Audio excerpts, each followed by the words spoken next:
Tulong na ang lahat ng law enforcement agency sa paghanap kay Harry Roque ayon sa PNP. Pero giit ng dating presidential spokesperson na iniugnay ngayon sa mga illegal na pogo, hindi siya magpaparesto. Inuugnay o nauugnay. Oo. So ngayon mga kababayan, nakita nyo naman ang itsura ni Roque. Mga kababayan. Sa susunod yan, kikita nyo yung mukha niyan, yung eye bag niyan, malapit nang bumaba sa baba niya. Ganyan nakalaki yung tingnan nyo yung eye bag niya. Abay, malapit nang pumantay sa ilong niya. Bibihira yung ganyan. Wag kang mag-alala, Roque. Eto si Roque, dali. Dito. Diyan. Kikita nyo yung eye bag niya. Kita nyo malapit na sa ilong niya. Kaya mga kababayan, wag na kayong magtaka kung ang eye bag niyan umabot sa baba niya. At saka Roque, wag mong ikahiya yan. Alin, Boss Mike, ang wag ikahiya? Yung kanyang eye bag, bakit? Pinagpuyatan mo yan. Maging proud ka dyan.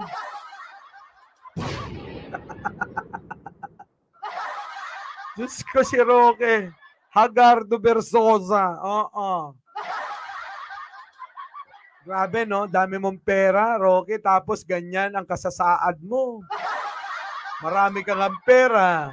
Malungkot naman ang buhay mo. Marami kang ang pera. Binabantayan ka naman. Baka ikaw ay manlalaki. Di ba? Marami kang ang pera. Pero ayaw na sa iyo ng asawa mo daw. Isa kanya galing yun. Sira na daw siya ang pamilya niya. Biruin mo yun, sira na daw ang pamilya ni Roque, mga kababayan. Saan ka pa? Ano ba namang hindi masisira? Abay, machismis ka ba naman? May asawa kang tao, pakilala mo, machong-machot, lalaking-lalaki ang dating mo. Tapos dumating ang araw, makikita, merong dating yung kasama mo. Ay, grabe, may dating yung kasama. Bakit may dating? Gwapo eh. Gwapo yung kasama eh. Di ba, no? Di may dating. Pero may kwento ako sa inyo, true to life to, Yung lalaki, mga kababayan, si Lahis. Pero may asawa, nagkakasundo naman sila, mga kababayan. Nagkakasundo sila. Tapos ang ginawa nila, mga kababayan, para meron silang may topak ba? Para sa akin kasi may mga topak yung ganun eh. Biruin mo, nagbabayad sila ng lalaki para pagsaluhan nila. Totoo yan, mga kababayan, ganun din sa babae. Yung kaibigan ko, maganda. Maganda. Pero may pusong lalaki. Pero may asawang lalaki. Pero yung babae, mga kababayan, humihiling kumuha ng babae.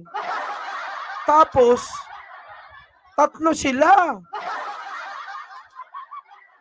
May ganun pala talaga. Kaya hindi rin nalalayo si Roque tuloy. Si Kibuloy, mga kababayan, na na pwedeng ganun din ang utak niya. Mahilig talaga saan? Sa mga bata. Maaaring ganun yun.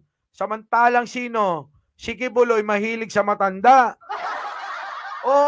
Nako. Yak, yan din yung sinabi ko. Yak, grabe. Biruin mo.